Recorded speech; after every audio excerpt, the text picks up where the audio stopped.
입니다. 예수님 부활하셨습니다. 우리 옆에 있는 분들하고 인사 잠깐 할까요? 예수님 부활하셨습니다. 우리도 죄와 사망에서 해방되었습니다. 예, 우리도 죄와 사망에서 해방되었습니다. 부활은 우리를 춤추게 합니다. 우리를 노래하게 합니다. 그래서 오늘 부활주일을 우리가 그 기쁨을 가지고 부활을 상징하는 흰 옷이나 하늘을 상징하는 푸른 옷을 입고 자고 우리가 드레스 코드를 맞추자고 했는데, 오늘 우리 여기 찬양 인도하신 분이 우리 목사님이세요. 오늘 새벽 예배 때 부활절 새벽 예배를 드리는데 우와, 막 감동을 받았어요. 머리 빼고 보이는 모든 것이 하얀색이에요. 심지어 양말까지, 기타를 인도하는데 피크까지, 피크도 하얀색으로 바꾸셨더라고요. 우와. 예, 부활은 우리를 춤추게 합니다. 저희 집 강아지가 있는데 머리부터 발끝까지 온통 하얀색입니다. 부활절 강아지입니다. 저도 부활절 목사입니다. 항상 부활절입니다. 여러분, 저기 지구가 둥글다는 것을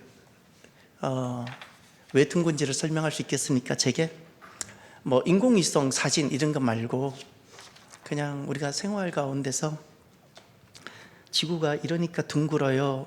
어떤 것이 있을까요?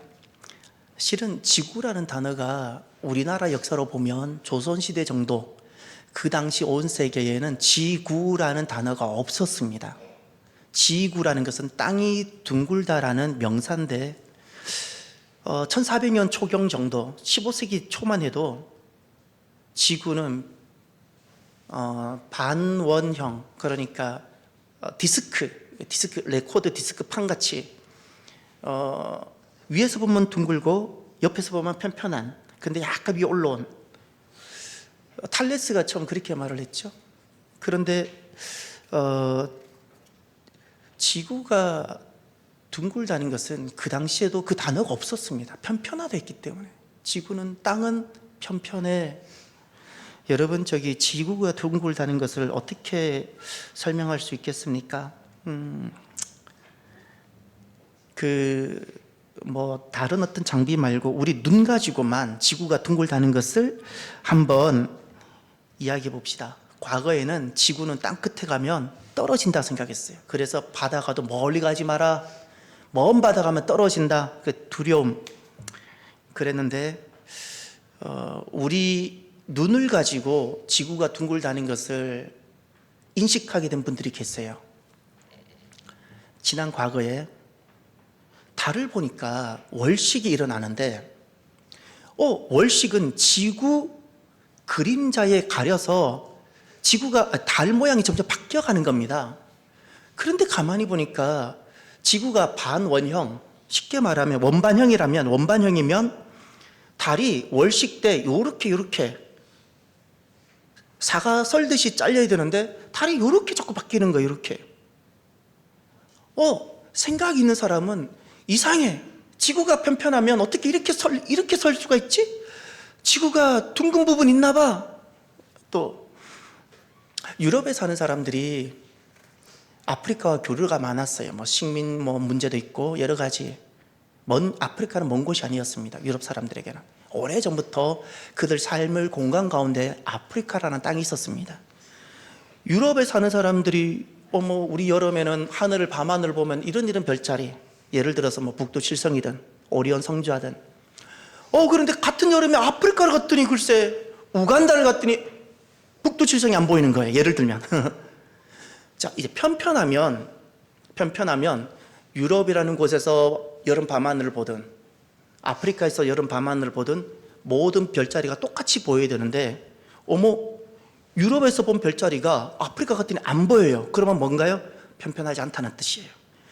생각 있는 사람이 지구가 안 편편한 것 같아.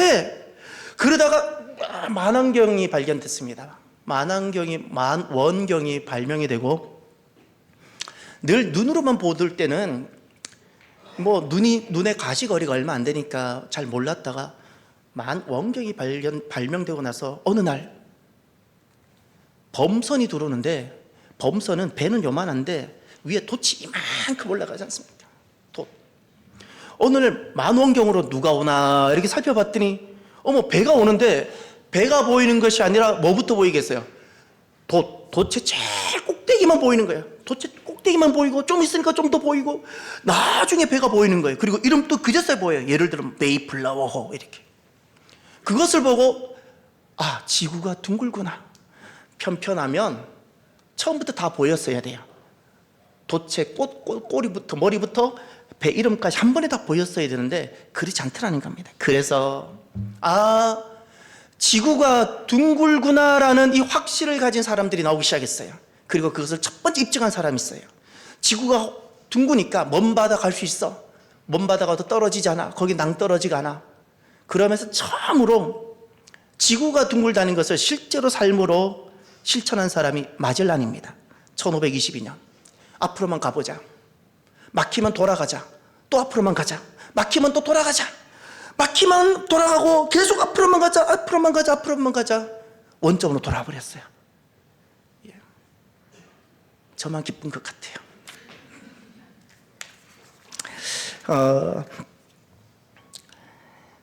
돌아올지 못할 수 있다는 각오를 하고 출발했는데 원점으로 돌아왔어요. 예. 이런 것을 통해서 사람들은 엄청난 변화를 갖게 됩니다. 그래서 토마스 쿤이라는 분이 계십니다. 이분은 과학 철학자입니다. 토마스 쿤이 우리가 살아온 역사를 가만히 돌아보니까 우리가 발전이 지식의 발전, 과학의 발전이 지식이 축적되어서 진리가 쌓이고 이것을 통해서 점진적으로 발전한 것이 아니라 우리 역사를 돌아보니까 우리는 어떻게 발전했는가? 어느 날 갑자기 발전하더라는 겁니다. 갑자기 발전했어요. 그것을 패러다임 시프트라 부릅니다. 어느 날 갑자기 바뀌었어요. 놀랍게도 그동안 내가 알고 있었던 지식, 내가 진리라고 생각하고 있었던 이 진리와 오히려 단절시키고 내가 그동안 지식이라고 여겼던 것을 도리어 물음표를 던지고 오히려 그 진리라고 생각했던 것을 도리어 파열시켜가면서 우리 역사와 과학과 지식은 발전해 왔더라는 겁니다. 그러면서 그가 처음 말했던 것이 패러다임 시프트입니다. 이 패러다임 시프트는 지식이 점점 쌓여서 공부를 점점 더 많이 하고 경험을 쌓고 쌓아서 축적되어서 나오는 것이 아니라 발견입니다. 갑작스런 발견이었습니다. 설명을 통해서 발전한 것이 아니라는 겁니다. 이해와 지식을 통해서의 발전이 아닙니다. 발견이었습니다. 아, 지구가 둥글구나라는 것을 어느 날 발견을 한 겁니다. 발견하면서 패러다임이 바뀐 겁니다. 패러다임이. 아, 먼 바다도 갈 수 있구나. 아, 지구가 둥글구나. 패러다임이라는 것은 한 공동체, 그것이 큰 국가일 수도 있는데 작을 수도 있습니다. 한 공동체가 함께 공유하는 가치요, 한 공동체가 함께 공유하는 개념이요, 한 공동체가 함께 소유하는 인식을 패러다임이라 말하는데, 이 패러다임은 내가 갖고 있는 개념이요, 공동체가 갖고 있는 인식이고 가치이기 때문에 사람들은 그 패러다임대로 살게 됩니다. 마젤란이 남들은 다 지구는 편편하다 할 때 그에게는 아, 지구는 둥글어. 가보자. 실천이 나온 겁니다. 패러다임은 이렇게 삶을 실천하게 합니다. 현실을 그렇게 그 패러다임으로 보게 하는 겁니다. 패러다임의 변화가 일어나면 이렇게 됩니다. 단순히 지식이 하나 들어오는 것이 아닙니다. 전에 없던 진리를 발견하게 되면 내 삶이, 새로운 삶이 딱 열립니다. 인식이 달라집니다. 가치, 무엇이 소중한지 가치가 달라집니다. 그리고 전에는 그저 내가 어떤 개념을 정리했던 개념이 패러다임이 바뀌면 똑같은데 개념이 달라집니다. 개념이 달라집니다. 새로운 비전, 살아가는 내 꿈과 방향이 달라지고, 그리고 똑같은데 새로운 세계가 펼쳐집니다. 그리고 이것은 매우 강력해서 이거 힘들면 그만두지 이렇게 되지 않습니다. 괜찮아, 안 해도 돼 이렇게 되지 않습니다. 이것은 매우 강력해서 새롭게 발견하게 된 진리 절대 포기하지 않고 굴하지 않게 합니다. 오늘 본문에 보면 엄청난 패러다임 시프트가 보입니다. 교회가 지구상에 처음으로 태어나는 장면입니다. 오래된 지식의 성경의 축적이나 많은 제자들의 어떤 기도나 이런 것을 통해서 태어난 것이 아닙니다. 하루아침에 교회가 태어났습니다. 하루아침에 교회가, 그 누구도 교회를 이 땅에 세울 준비가 되어 있는 사람 아무도 없습니다. 건물 하나 없었습니다. 시스템 하나, 조직 하나 갖춘 것이 없습니다. 그들은 교회를 지금 준비되어 있는 교회를 준비할 사람이 아무도 없었습니다. 근데 교회가 턱 태어나 버렸습니다. 이제 여러분 그 결정적인 증거가 하나 있습니다. 32절 한번 보십시오. 오늘 보면 32절 다 함께 볼까요? 이 예수를 하나님이 살리신지라 우리가 다 이 일의 증인이로다. 아멘. 증인이란 단어입니다. 증인, 무엇인가를 발견한 사람입니다. 패러다임이 변화가 일어난 사람입니다. 지금 오늘 사도 베드로가 최초로 증인으로서 최초로 설교를 하는 장면입니다. 증인입니다. 전에는 이 베드로와 이 사람들이 무서워서 예수님을 부인하고 도망갔던 사람들입니다. 심지어 대제사장 무리들이 자기를 찾아올까 봐 무서워서 문을 걸어 잠그고 있었고 숨어 있었던 사람들입니다. 그런데 지금 담대하게 전하고 있습니다. 죽음도 무서워하지 않을 만큼 담대하게 전합니다. 엄청난 변화가, 패러다임 시프트가 지금 일어났습니다. 무엇이 지금 베드로와 이들을 이렇게 변하게 했을까요? 무엇이 증인이 되게 했으며 어떤 놀라운 것을 발견을 했을까요? 오늘 지금 베드로의 설교를 가만히 보면 딱 한 가지만을 전하고 있습니다. 그 전하고 있는 내용을 가만히 보면 무엇이 패러다임을 변화시키고 바꾸었는지를 알게 합니다. 23절, 그가 하나님께 정하신 뜻과 미리 아신 대로 내준 바 되었거늘 너희가 법 없는 자들의 손을 빌려 못 박아 죽였으나 하나님께서 그를 사망의 고통에서 풀어 살리셨으니 이는 그가 사망에 매여 있을 수 없었음이라. 아멘. 죽였으나 살리셨으니 바로 이겁니다. 예수님이 죽었습니다. 그런데 예수님이 살아나셨습니다. 요겁니다. 예수님의 부활입니다. 지금 베드로가 전하고 있는 설교의 증인입니다. 증인으로 전하는 설교의 핵심은 딱 한 가지입니다. 예수님 부활하셨어요. 딱 이겁니다. 다른 지식을, 과학적 진리를 전하지 않습니다. 개인의 경험을 이야기도 하지 않습니다. 예수님 부활하셨습니다. 31절에 보면 미리 본 거로 그리스도의 부활을 말하되 그가 음부에 버림이 되지 않고 그의 육신이 썩음을 당하지 아니하시리라. 다윗이 예전 사람인데 천년 전 사람인데 지금 이 시대보다 베드로보다 천년 전 사람인데 그리스도의 부활을 예언을 한 것을 말씀합니다. 그리스도가 부활한다는 겁니다. 죽으시지만 살아난다고 말씀합니다. 죽은 자의 부활을 이야기하고 있습니다. 그래서 32절을 보십시오. 이 예수를 하나님이 살리신 자, 부활입니다. 지금 베드로에게 엄청난 패러다임 변화가 일어났습니다.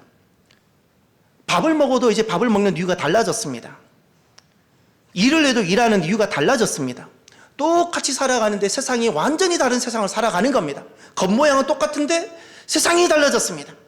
살아가는 삶이 달라졌습니다. 무엇이 이렇게 패러다임 변화를 가지고 계실까요? 이 예수를 하나님이 살리신지라, 부활입니다. 예수님의 부활이 한 사람을 완전히 바꿔놓았습니다. 죽었지만 살 수 있다는 겁니다. 할렐루야. 죽었는데 산다는 겁니다. 무엇이 패러다임 시프트를 가져오게 했을까요? 예수님의 부활입니다. 예수님의 부활은 역사적 사실입니다. 그런데 놀랍게도 성경을 가만히 보면 예수님의 부활을 목격한 사람이 성경에 무려 500명이 등장합니다. 500여 명이라고. 그런데 그 중에 예수님의 부활을 죽으시고 부활하시고 40일 동안 계실 때 500여 명이 예수님의 부활을 친히 두 눈으로 또는 손을 만지면서 목격을 했는데 그 중에 380명은 부활을 목격하고도 교회가 되지 못했어요. 무슨 말일까요? 380명에게는 패러다임의 변화가 일어나지 않았다는 사실입니다. 질문을 해봅시다. 부활을 목격했습니다. 근데 380명은 패러다임의 변화가 일어나지 않았어요. 120명만 패러다임 변화가 일어났습니다. 무슨 차이일까요? 부활은 역사적 사실인데 이것이 지식으로 그친 380명 패러다임 변화가 일어나지 않았어요. 그냥 역사적 사실인 겁니다. 그것이 나와 아무런 관계가 없는 겁니다. 그냥 예수님은 살아나셨고 근데 살아나신 것으로 끝나고 나는 여전히 어둠 가운데 있는 겁니다. 아무런 변화가 일어나지 않았습니다. 그런데 120명에게는 무엇이 일어났을까요? 성령님이 임하셨습니다. 오늘 이 본문은 오순절 성령님께서 임하시는 장면이고 그 자리에서 교회가 태어났습니다. 120명에게 부활을 목격한 사람들 중에 떠나지 않고 예루살렘을 떠나지 않고 머물렀던 120명, 그들에게 성령님이 임하셨더니 역사적 사실이 개인적 사실이 딱 되었습니다.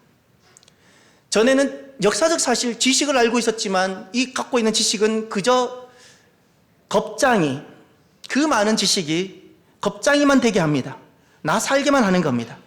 비겁하게 도망만 가게 했습니다.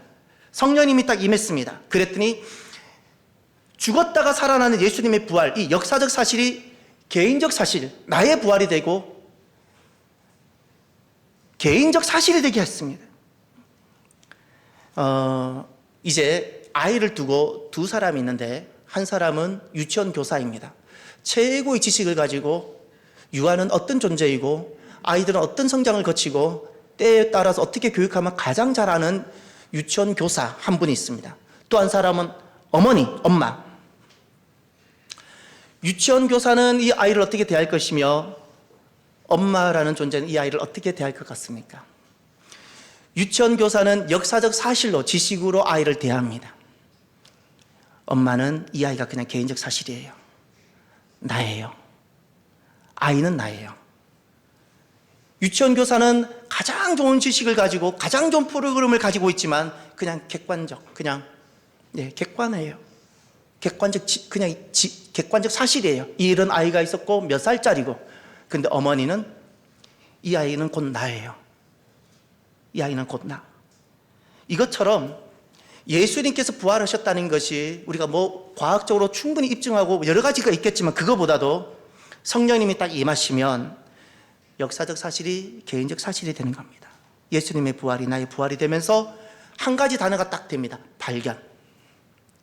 아무리 역사적 사실일 때는 발견이 없습니다. 그냥 지식으로 그칩니다. 패러다임 변화가 일어나지 않습니다.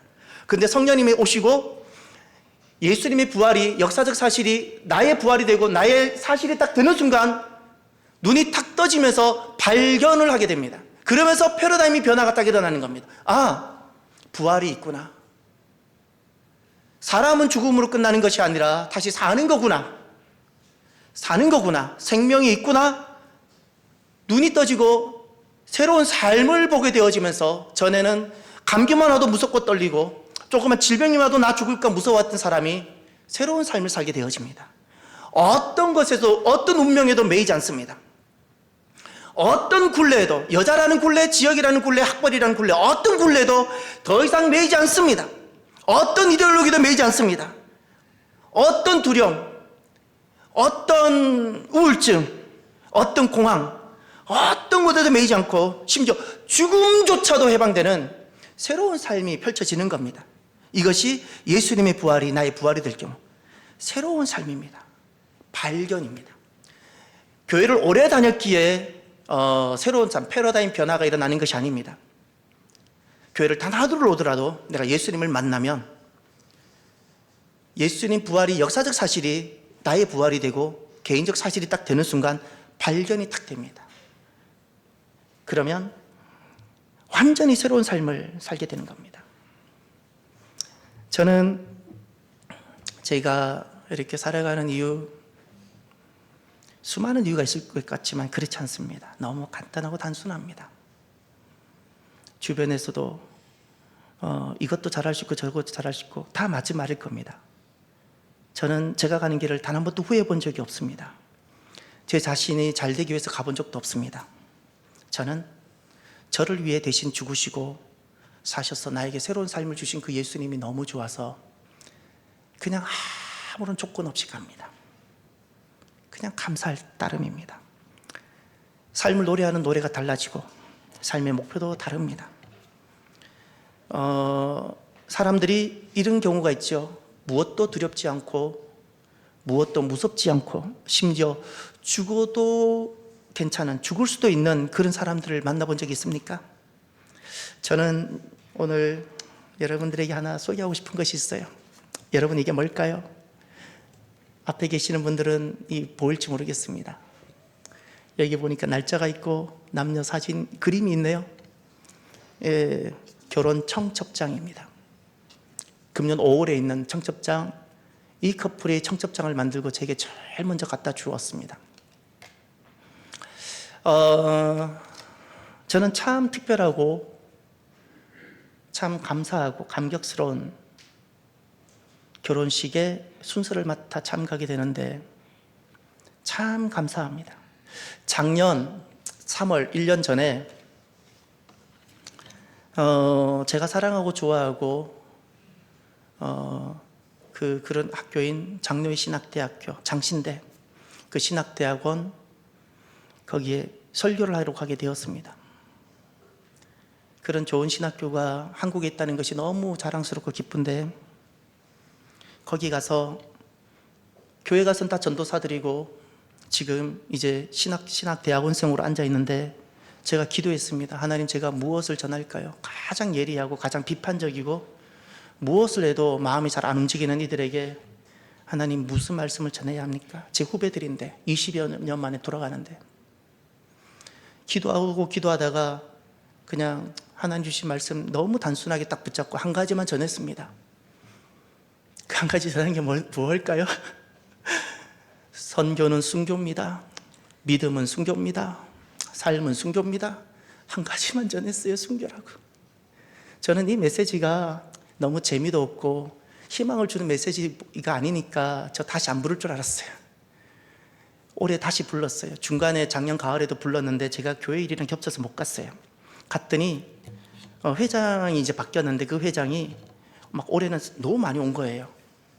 작년에 그 많은 강사가 다녀갔는데 학우들이 저를 다시 한번 가장 보고 싶은 강사로 저를 추천했다는 겁니다.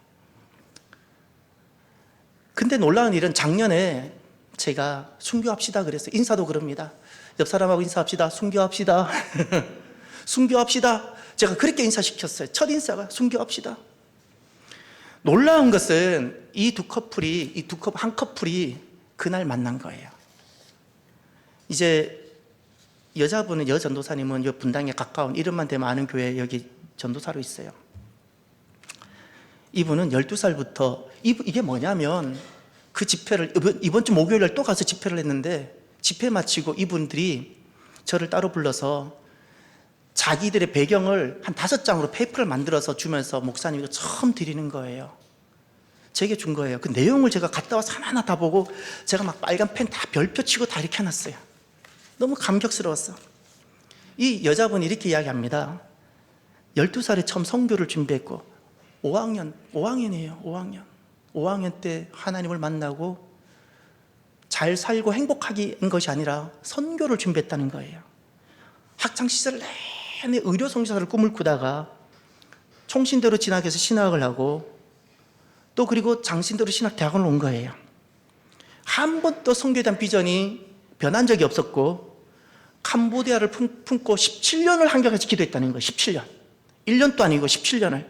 그리고 하나님 앞에 이렇게 기도했다는 거예요. 신학대학원에 와서 하나님, 바울처럼 독신으로 하나님을 위해 살거나 아니면 만약 같은 비전을 품고 준비된 사람이 있어 선교와 순교의 꿈을 함께 꿀 수 있다면 결혼을 생각해 보겠습니다.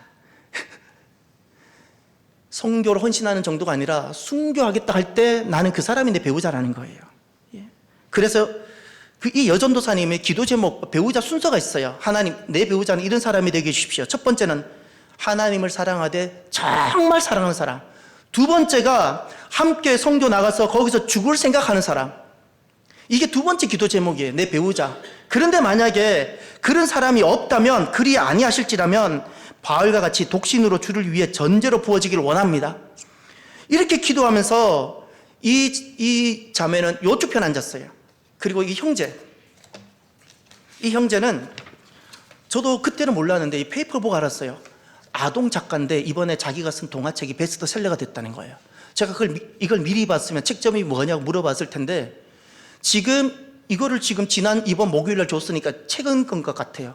지금 우리나라 동화책 베스트셀러가 이거 참 말하면 안 돼요. 이분 누군지를 알면 안 돼요. 그런데 이분은 놀랍게도 12살에 하나님을 만나고 그때부터 한 번도 자기 소원이 바뀐 적이 없었어요. 자기 소원이 뭐냐고 누군가가 어린 학생이 물었대요. 그때 이분은 하나님께는 들어왔지만 열정적으로 헌신하진 않고 약간 주변을 배회하며 맴도는 이런 형이었어요. 그 어린 학생한테 이분이 뭐라 그랬냐면, 탁구하다가 나는 선교지 나가서 독화살 맞고 순교하는 게 꿈이야. 나는 선교지 나가서 독화살 맞고 순교하는 게 꿈이야. 그러다가 누가 그러면 이런 모임이 있으니까 여기 오라고 했을 때 내가 이 모임에 갈까 말까 고민하다가 늦게 막 설교하기 시작하기 전에 저 뒤에 참 늦게 들어왔어요. 늦게 한 분이 들어왔는데 그분이었는 것 같아요. 그러니 두 사람은 순교가 아니면 만날 수 없는 사람이에요.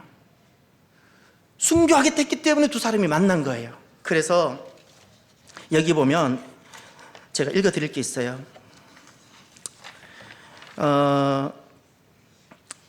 남자분이 기도가 어떤 기도가 있었냐면, 하나님, 제가 하나님께 받은 사랑, 그것 때문에 겸손하게 살게 하시되 제가 드린 고백, 순교하겠다는 고백 앞에 비겁해지지 않도록 주님 저를 지켜주십시오. 순교 소원 앞에서 도망치지 않게 해달라고 그렇게 기도한 거예요. 사랑 없이 죽어가는 세상을 위해 사랑받은 제가 나서겠다는 이 오래된 약속, 이것을 지켜가게 해주십시오. 그러면서 이 두 사람이 마지막으로 결정하는데, 그 여전도사님 저한테 먼저 그러더라고요. 목사님, 우리는 행복하기 위해서 결혼하는 거 아니에요. 결혼이 행복을 위해서가 아니에요. 우린 잘 살려고 결혼하는 게 아니에요. 서로에게 확인한 게 이겁니다. 첫 번째, 같이 선교 나가서 죽을 생각이 있으세요가 서로 결혼을 확인하는데 첫 번째 질문이에요. 같이 선교 나가서 죽을 수 있어요? 두 번째, 캄보디아에 오랜 비전을 갖고 있는데 같이 갈 수 있어요? 이게 두 사람이 서로의 질문이었고, 세 번째, 전도사님이 이 남자분에게 물었어요. 마지막으로 저를 정말 사랑하세요? 예. 그렇다고 하니까 이 세 가지 서로가 답을 다 한 다음에 그랬더니 전도사님이 했던 첫 번째 말이 이겁니다. 저의 첫 번째 남자친구가 된 거 축하드립니다. 그리고 결혼을 결심하고 올 5월에 결혼해요. 저 거기 기도하러 가요. 각각 담임 목사님들이 있는데 제가 가요. 제가 오늘 이 말씀을 드리는 것은 그런 겁니다. 왜 죽을 수 있다고 순교를 왜 이야기할까요? 진짜 살아있으니까. 누구는 죽을까 봐 두려워하고 무서워하는 사람이 있습니다. 그런데 새로운 어떤 것을 딱 발견한 사람들이 있어요. 패러다임의 변화, 패러다임 시프트가 딱 일어난 사람들이 있습니다. 이 패러다임 변화가 일어나기 전에는 운전하다가 사고 나면 죽을까 봐 누가 끼어드는 것에 막 욕을 하며 살아가는 사람들. 당연하죠. 내 죽을까 봐. 감기 하나 걸려도 내 죽을까 봐 무서워서 옆에 기침하는 사람들이 다 미운 사람들. 예. 그런데 패러다임이 딱 변화가 일어나면 누가 기침을 하든 누가 끼어들어도 욕하지 않게 되고, 배를 타도 무섭지 않고, 어디에 갇혀 있어도 공황장애 일어나지 않고, 죽을 수 있는 사람. 왜죠? 진짜 살게 되었기 때문에 이제는 무엇도 두렵지 않고. 사랑하는 성도 여러분, 인생은 많은 어떤 변화를 갖습니다. 자녀라는 것은 우리에게 엄청난 변화를 갖고 옵니다. 우리에게 많은 변화를 가져옵니다. 그러나 인생에 있어서 최고의 패러다임 시프트가 하나 있습니다. 죽음에서 삶으로 변화시키는 겁니다. 어떤 인생도 죽음의 문제를 해결하지 못합니다. 죽게 되잖아요. 근데 이 죽음의 문제가 해결된 사람이 있어요. 아무리 많은 돈으로 해결되지 않습니다. 아무리 많은 지식으로 해결되지 않습니다. 인생의 최고의 패러다임 시프트가 있는데, 그것은 죽을 수밖에 없는 인생이 살게 되는 겁니다. 살게 된 죽음에서 삶으로의 변화.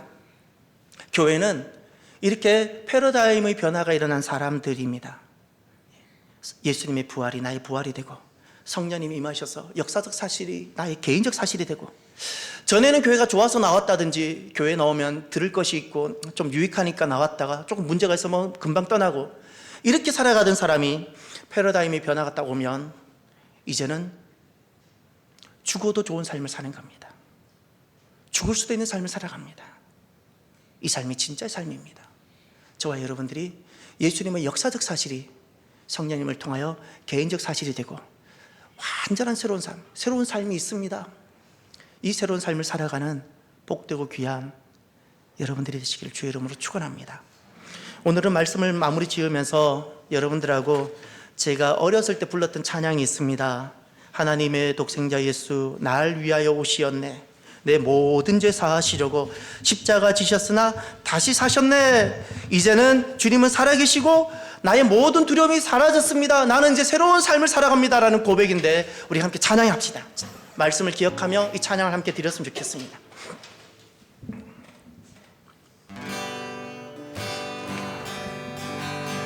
하나님의 독생자 예수 날 위하여 오시었네,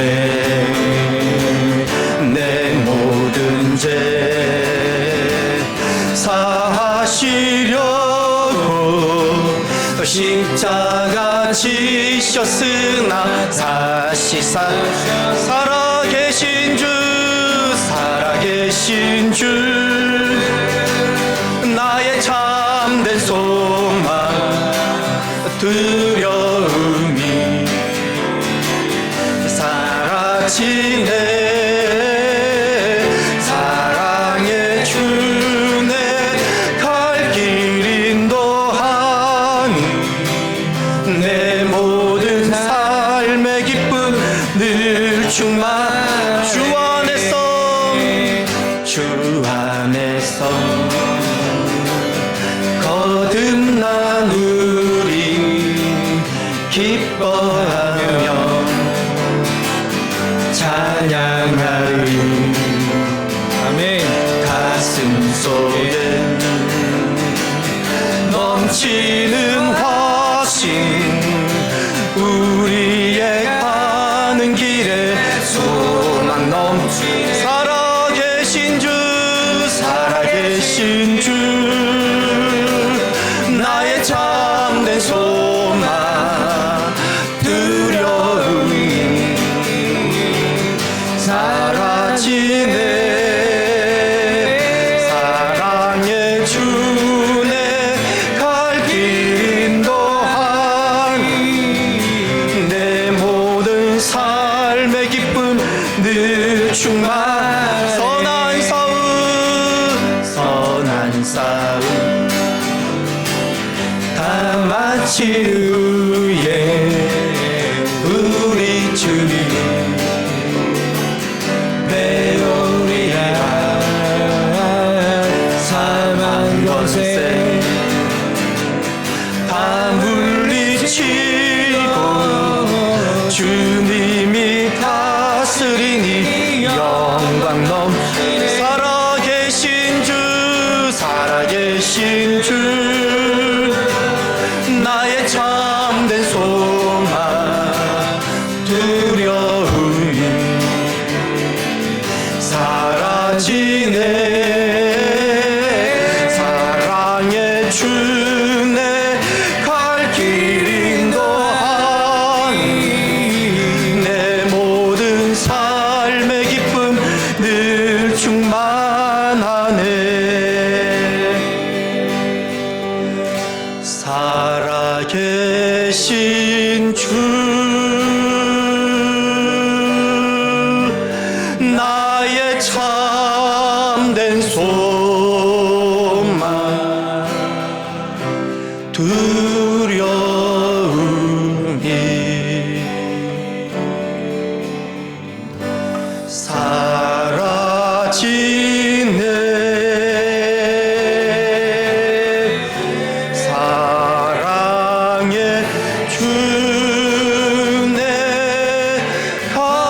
길 인도하니 내 모든 삶의 기쁨 늘 충만하네.